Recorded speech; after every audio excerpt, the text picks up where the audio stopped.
Good morning everyone, Falz Dalion has been out for several days now, and so I want to give my thoughts about the quest itself. But before we jump into all of that, if you're new to the channel, I upload NGS content daily, so if you do play this game, I would really appreciate a subscribe, as it really helps out the channel.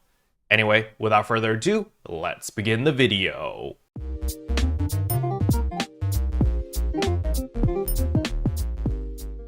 So the very first thing I want to go over are, of course, the freebies. Again, you want to go to your systems over here, get campaign items, receive item account, and we do have another music CD. So make sure that you actually pick this up and register it. So let me open up my mag, music settings, add, and here we go. We just add this and wha-bam, music CD added. Now with that out of the way, let's talk about Falz Dalion. So first of all, I'm going to leave you guys with some B-roll over here, just running in the background so that you can just watch one of my runs. This run, I'm pretty happy with this run. We actually had two people that had never run it before, or they've run it a couple of times, but they were still unfamiliar with a lot of the canon phase. And so as you can see over here, we have Alex West, which is another official content creator, as well as Anira, which is a good friend of ours. And so you can see, you know, Emiko and me are the ones with the clears, and we're bringing two people who are relatively new to the quest, and we're still able to clear it. Well, that's kind of a spoiler, I guess, but yes, we do clear it in this run. And so, you know, I'm just going to let you guys watch and you guys can see, you know, what we do differently. You can probably tell that in this run, I do significantly better than in the guide video or the walkthrough video that I released yesterday, because the walkthrough video was my very first clear, and this is like my, I don't know, like 20th run or something. So I've gotten a lot more used to all the mechanics as well as all the different boss rotations and stuff like that. And so with that being said, at the very beginning, because this quest has only been out for 2 to 3 days, you are going to need a lot of gear because people are going to make a ton of mistakes and you're not going to be playing optimally. And that's why you need the gear, you need the potency, you need the floor potency in order to compensate for all the mistakes that you're going to make while you are still learning the fight. So at the very beginning, people are going to tell you, oh, you need 200% potency, you need 190, 180, so forth and so on. And yes, you are going to need that much potency and that much floor potency because you're going to be very sloppy. You're going to be making mistakes. Everyone is still learning the fight. However, if we look at MDFA, if we look at Falz Solus, everyone's gotten the time and they've put in the hours to learn all of those boss fights already, so they are significantly easier because people have seen all the rotations, they know what to expect. So the gear requirement to clear those quests have gone lower simply because your skill has gotten better. And this is gonna be the exact same thing with Falz Dalion. Technically, you can clear Falz Dalion with 160, 165% potency. Yes, it is possible. However, first of all, you need to make sure that you're not dying. I know a lot of people are using the glass cannon build, you know, you're using LC capsules and you're using all of the Trial capsules, and you just get one shot because you have -1 bajillion defense, and so obviously anything can one shot you and all the status elements can affect you as well, and it just makes your life a living hell. And that's why when I run Falz Dalion, I still prefer a balanced build. This was actually a very big wake-up call for me to stop hyper-focusing on potency. I got swept with the hype train. When I saw everyone pushing for really high potency, ignoring floor potency, ignoring defense, and just going full glass cannon, I'm not gonna lie, I also got swept up on this hype train. I was like, yeah, everyone, 200% potency, that's all we need. We want damage. But this boss fight over here really humbled me. I went in, I was like, yeah, you know, we've got 200% potency, we're gonna wreck this boss easy peasy, and boom. The first time I ran, we literally died and we wiped within a minute. In 1 minute, we had 5 deaths. It was embarrassing. I was like, wow, I'm really garbage at this game. And so you just smash your head and trial and error, practice, until you survived long enough to see the next phase. And so Falz Dalion was a huge motivator for me to actually try to enhance my gear, augment my gear properly, get balanced build like what I had, you know, years ago, but updated. So obviously I did have to spend a lot of money, you know, getting the Grand Dread Keepers, as well as the Glan Gigas Mastes, Lux Hal Finales. I went really all out on my armors as well as my weapons in order to make sure that I got all of the best stuff. However, the thing is, I'm still using Octo armors, alright? So I'm using armors that came out way long time ago, and the reason for this is because I have high fixes on them. I have fix of 5 Orcsys on all 3 pieces of armor, which means that I can charge up my Photon Blast incredibly quickly. Now, the logic behind this, at least in my head, is, hey, I'm gonna get the 11-star weapon, it scales off my Photon Blast because, you know, the more Photon Blasts you do, the extra buffs that you get and the more damage you're able to deal, and so that is the logic behind why I wanted to stick with my Octo armors. And also, I didn't want to reinvest and re-augment new armors. So I was like, you know, I'm just going to stick with this and it's going to be fine. And that's kind of my train of thought and my logic. So I just went in there with my regular Octo armors. And because they're Octo armors, my potency isn't that high. Because I did give up my trippable augments in order to put Grand Dread Keeper, which meant I lost 0.5% potency on every piece of armor as well as my weapon in order to gain that extra floor potency. In hindsight, I should have just made a Zover weapon and just fill it up with LC capsules as well as deafness and whatever that would max out my floor potency and just call it a day there. But you know, I'm foolish and I wanted to max out my armors, and so I invested.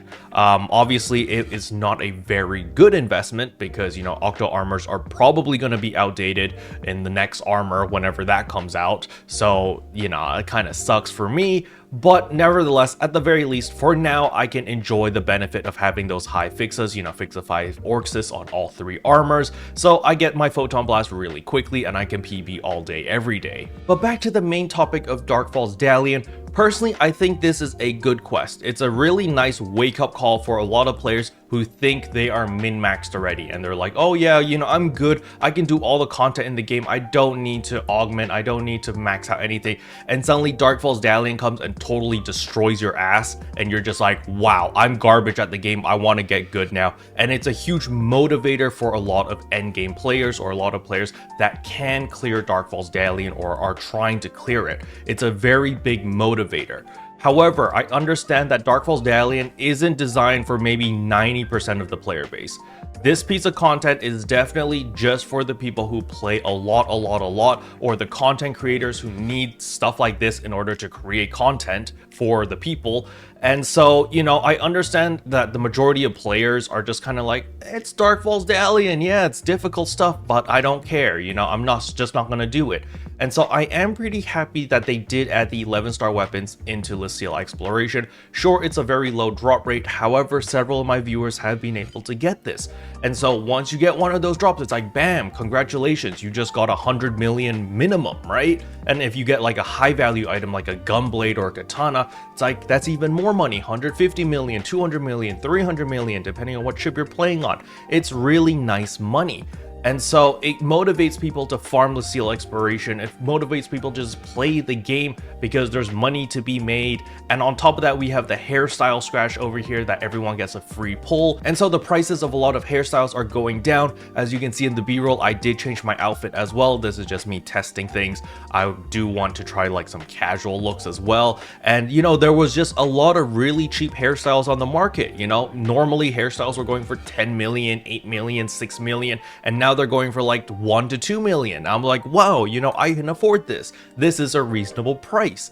And so I've been buying a lot of fashion items as well and just messing around with all these outfits and all these different hairstyles in order to see what works and what doesn't work. And then starting from next week, we have the NGS 3rd anniversary coming up, and that's going to have a huge event as well, a ton of free goodies and a ton of boosts. And so, you know, more people are going to be farming for Lucille Exploration, Falz Dalion. There's just going to be a lot of stuff to farm for. And after the NGS 3rd anniversary ends, so next month, we're going to get Falz Dalion as an urgent quest. So that means everyone has access to it because it's going to be an urgent quest. There's no death limit. They're going to lower the difficulty. It's going to be a lot easier and a lot more accessible for the majority of the players. And since it's an urgent quest, everyone's going to be able to clear it. It's just a matter of time, you know, whether it takes you 10 minutes to clear it, 20 minutes to clear it, 30 minutes to clear it. Hopefully it doesn't take anyone 30 minutes to clear it. If it does, you guys definitely need to look into your gear, or at the very least try to learn your class properly, because nobody should really take take 30 minutes. But nevertheless, people are going to be able to clear Falz Dalion, whether it be the Urgent Quest version or the regular version, and thus there's going to be an influx of the 11-star rarity weapons because, you know, more people are clearing it, more people are farming it, more chances of those items dropping and being circulated in the player market. So personally, I am pretty excited for the next couple months of NGS because, you know, Falz Dalion really surprised me on how difficult it was.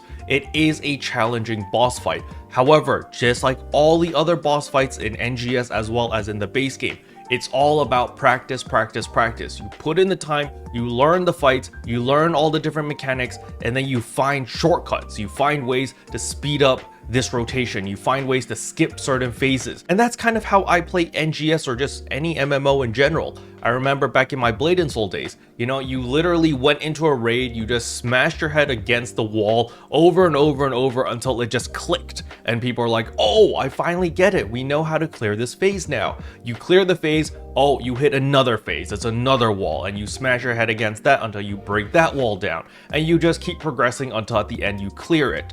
And, you know, Falz Dalion definitely felt like that at the beginning. It's like, you know, within the first couple tries, you might be able to clear the first phase and get to the cannon phase. And then the cannon phase, you're just like, oh my god, what's going on? Holy cow. And you just gotta look at the footage, look at what you're doing wrong, see what you can improve, and just slowly work your way there. Whether it be upgrading your gear, learning the fight better, knowing how to optimize rotations. You know, it's really fun in my personal opinion, but I know it's not for everyone, which is why we have the Urgent Quest version coming out next month, where you could just unga bunga and you'll be able to clear it and it'll be perfectly fine. So if you are a little bit salty that, oh my god, Sega, really super difficult content that's only available for 1% of the community because they're super geared and they're super tryhard and they have no life, well, you know, don't worry, you guys will get this content in a month. So it's not like they're gating this forever. But I do think this is necessary because think about it, Sega just essentially resetted the market because a lot of people are like, oh my goodness, I need better augments, I need better gear. And so they went to the player shop. If you were selling Grand Dread Keepers on day 1 or day 2 of Falz Dalion, you made a killing. All of your Grand Dread Keepers just sold out. It was amazing. You made a ton of money. And so, you know, they just kind of stimulated the economy all over again. And then on top of that, of course, we had the hairstyle. Actually, I feel like they should just do a free pull for every single AC scratch that they release so that people will just be incentivized. You know, you have a chance of getting something nice. You know, that's what we should suggest to Sega. We should suggest every single new AC scratch that comes out, everyone should get a free single pull. I think that would stimulate the economy like crazy as well, because, you know, that means every time you're incentivized to log in at the patch to see what's new and get your free items. But, you know, that's just me talking. I don't actually know anything about game design, so who knows? Special thanks to all the members for supporting the channel. It really means a lot to me. Thank you again. But yeah, that's all I wanted to talk about in today's video. Hopefully you guys found it interesting. If you did, I would appreciate a like and a subscribe, and I'll see you guys in tomorrow's video. Bye!